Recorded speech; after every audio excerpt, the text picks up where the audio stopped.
Istoryang kahadlukan. Bisaya Horror Stories.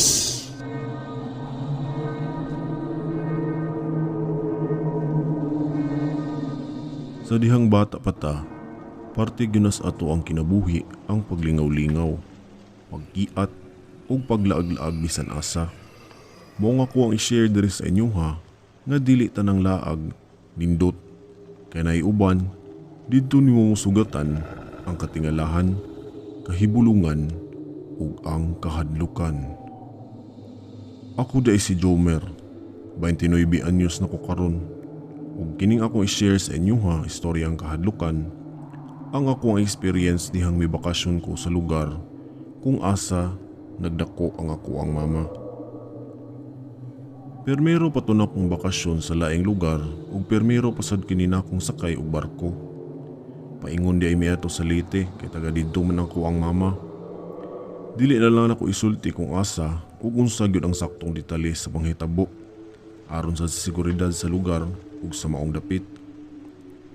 Nahitabo kining kaagi nako dihang nagpangidaron pa ko ato og City Anyos. Nagdako ko nga naay makita nga dili makita sa ordinaryo nga tawo. O tinuod, makasalamuha ko og dili ingon nato. Noon, di man pud ko nila hilabdan ug maski unsaon. Ambot nga no sa kadaghan, ako pa may natungnan og ingon ani nga abilidad. Paingon na day mi ato og pair ato kay moadto na mi og Leyte. Sa barko pa lang, nakasugat na kog lain-lain nga mga tawo. Ug kay gabi man ang biyahe sa barko nga nabook sa ako ang mama ato, naa daytoy lugar sa barko kung asa pwede kahigdaan. Adto pwede matug ang mga pasahero o gusto mo pahuway. Nangutan ako sa ako ang mama kung unsa may oras sa maabot ato sa Leyte ug miingon siya nga mga alas 4 daw kuno sa kadlawon. Mao tumiingon na lang ko kang mama nga mohigda na lang ko. Kay ug aron maabot man gani mi sa Leyte, makamata na ko. Niadto day ko sa kilid sa barko ato ug gitan-aw na ko ang dagat kay gahuwat man ko sa ako ang papa nako pud ato. Naglingi-lingi ko sa palibot diyang sa unahan nga dapit. Nakakita ko og usa ka babayi nga gatan-aw pud kini siya sa dagat. Gitan-aw na ko siya pag-ayo ato ug nakaputi kini siya. Ug taas ang iyang gisuot nga bestida. Nahibulong lang ko nga kalit lang kining misaka sa harang sa barko ug may barog kini sa ibabaw. Gitawag na ko siya pero wala kini makadungog sa ako ang tingog. Gitawag na ko si papa ato ug niingon ko nga naay babae nga nisaka sa harang sa barko. Gitan-aw gihapon ako siya samtang gatawag ko kang papa. Apan uwahin na ang tanan, dihang kalit lang nga miambak kini sa dagat. Grabe kakulba na ako ato ug midagan ko kang papa. Ug mistorya ko niya nga naay babae nga niambak. Pero niingon si papa nako nga giduka na ba daw kuno ko. Kay sagol-sagol na lang daw kuno ka akong makitaan. Nang limbawt akong balahibo, dihang gatan-aw ko sa dapit kung asa ang kadtong babae nga nisaka. Ug atong orasa, nakita na ko siya balik sa dapit nga gatutok siya diri nako. Ug unya, siga kaayo ang ihang mga mata. Mipiyong na lang ko sa ako mga mata ato ug nigakos ko kang papa ug niingon ko nga di ko niya pabiyaan. Gahigda na ko ato sa passengers lounge dihang nakabantay na pud ko pagtaod-taod nga naay lugar didto nga dapit nga nagkurap-kurap na pud ang suga. Tantong palingi na unta ko ato sa akong paghigda. Nakabantay ko nga naay galingkod sa mahigdaanan na pud.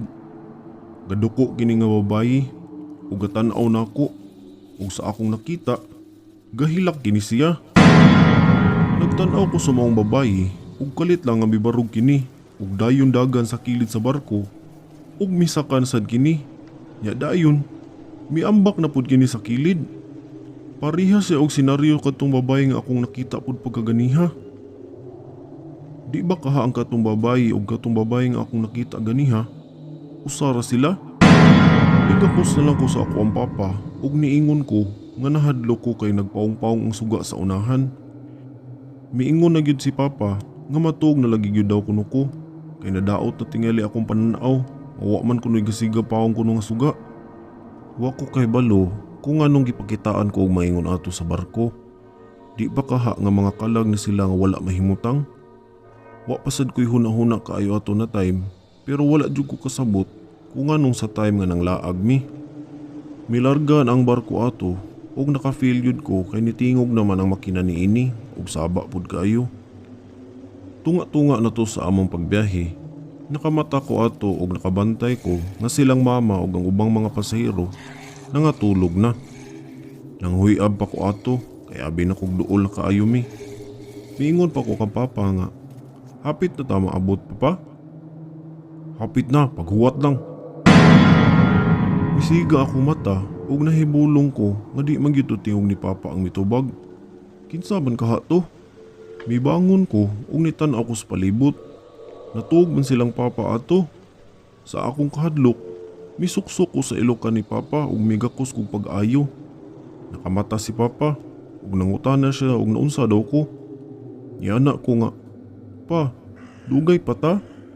Nami ang pagpakita na ko diri sa barko pa. Nahadlok na ko ug di na ta sakay ani usab ba?" Niingon ko sa akong papa. Gipikpikan ko ni papa ato ug gigakos ko niya aron mawala akong kahadlok. Ug nagampo gyud ko nga maabot na unta mi aron dili na ko makakita og mga dili ingon nato adli nga barko. Paghapit na maabot ato, gipukaw ko ni papa kay na mainit daw siya ug gipauban ko niya aron lagi di ko mahadlok. Sa pagpangapi ni papa, nakauban niya ang usa ka crew ato ug nga naman init pud kay on-break man daw niya ug nagkahistoryahanay sila. Nakapangutana ang crew kang papa kung anong nagbata pa daw ko kay gauban-uban daw ko sa pamainit ni papa. Miingon pud si papa sa crew nga nahadlok daw ko og istorya niya kung unsa daw to akong gikahadlukan. Di tagyod ko angay maminaw sa mga istoryang pangdagko, pero sa akong nahinumduman og nadunggan, ang crew miingon kang papa nga naagi daw kuno'y magparamdam ani nga barko kay pila pud ka mga pasahero ang gipakitaan daw kuno. Sagol-sagolan daw ang magpakita diri. Ang uban gali, agnihon pa nga moambak sa tubig. Napud gali uban, pakitaan daw kuno mga sirena ug ilang ingon, mangakit daw kini og mga lalaki para moambak daw kuno sa tubig. Nangutana pa ang crew diri kanako kung unsa ang nakit-an nako. Ang nakita ba daw kuno nako kay babae ba daw kuno nga kalit lang nga miambak sa barko. Mitando ko niya ug mao tong nagstoryahanay na sad silang papa og balik ug milakaw silang papa dito sa may unahan. Ug murag naay gistorya ang crew kang papa, samtang ako busy og kaon ato sa pan ug unya tuslob pud sa hatsoko. Dako na ko nga giingnan sa ako ang papa ato, dihang nag-edad na ko og 20 kapin. Dihang nagkastoryahanay mi sa amoa kabahin sa among mga summer outing. Ug napunta to ang among istorya kadtong nakasakay mi og barko paingon sa Leyte. Sumala pa ni papa, gisaysayan siya sa crew ato nga naagi daw kuno'y babae ngadto nga nagpakamatay. Pasahero daw kini nila, pero wala sila kahibalo nga nagpatiwakal kini. Ug nahibaw-an na lang nila nga nagpakamatay gyud daw kini. Ang lugar kung asa to nagpakita siya sa passengers lounge kay didto pod nakabutang ang iyang mga dala nga butang. Ug ang ubang crew wala kahibaw kung kinsay tag-iya ato. Nahibaw-an na lang nila dihang nabalita kini nga naglutaw-lutaw na lang ang iyang patay nga lawas sa dagat pila ka adlaw nga misakay kini sa maong barko. Daghang duda ug espekulasyon kung nagpakamatay ba ang babae o gitukmod ba kini sa laing nga tawo. Di klaro pud nako ato na time kay bata pa ko ato sad. Maong kung moadto mi og Leyte, di jud ko makalimot sa katong babaye nga mipakita nga miambak sa barko. Ug daghan kayo daw siyang gipakitaan pud nga pasahero. Di ba kaha nagpatabang siya o unsa ba? Nagpabiling questionable ang kadtong mga nasinati nako sa barko. Ug wala jud ka ideya og kinsa og unsa pud to.